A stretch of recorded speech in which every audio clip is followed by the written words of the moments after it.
What the fuck? Evangelion, Evan Almighty. Evangelion. Evangelion. So I just binged all 26 episodes of Neon Genesis Evangelion because it's my free time and I can do with it whatever I want. I mainly watched it because the guy who made it is also the same guy that made Shin Godzilla, which is my favorite Godzilla film. Watch it if you haven't. I may have also watched it because my name is in the title. It's right there. I didn't know anything about the show except that there were giant robots, there were these things called angels, and of course the opening.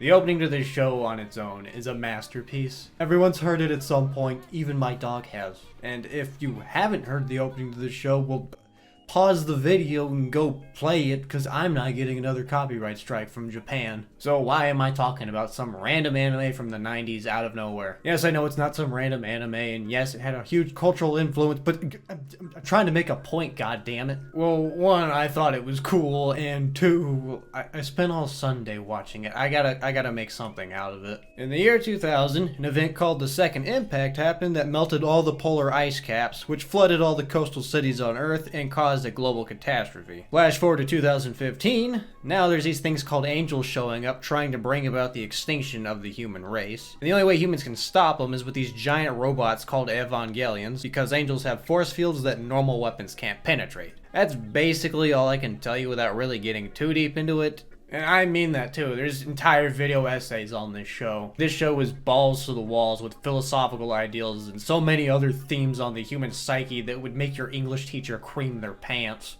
And I'm not really gonna go into much detail on it because I just finished it a day ago and my head still hurts from trying to process it all. Well, the meaning I got from the show that I'm pretty sure nobody else will tell you is that Hideaki Anno needs a hug. I know I don't have many Japanese viewers, but like to the few of you that are watching, like if you ever see him on the street or something, just hug him for me. Because I'm eventually going to Japan at some point, and if I see him, I'm gonna rush him and it's gonna be awkward. I need a hug too. I know they made a movie explaining the ending of the show, but I haven't seen it yet, and really I'm just trying to talk about the show. Well, right off the bat, I like the world of this show. I like the designs of the Evangelions. They have a very frail but savage look to them. And I like all the detail involved around making them operate. You have to be psychologically connected to them, and the tube you pilot them from kind of resembles a womb. Hell, they even call the cables they're hooked up to umbilical cords. The designs of the angels in this are really neat. Well, there's 13 in total and not one of them looks alike. They range from looking anthropomorphic to being something completely alien in nature. I thought it was cool that when an angel would explode, it would form a giant cross.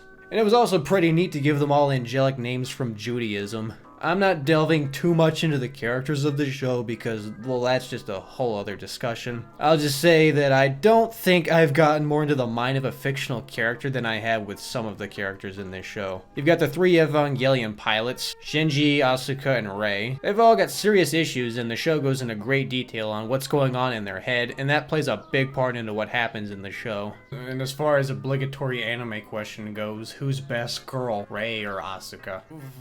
Fucking neither. Miss Misato is best. She saves the day numerous times and she gets shit done, but at the end of the day, she's also just a lazy slob.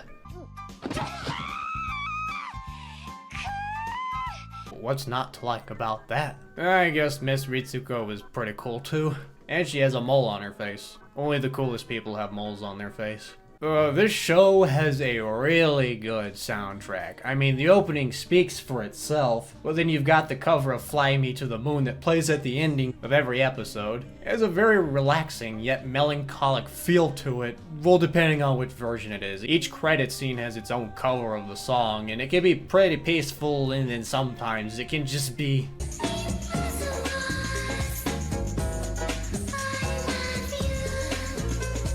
I noticed one of the tracks in this show got remixed and put into Shin Godzilla, and considering both of them involve fighting giant monsters, I think that's pretty fitting.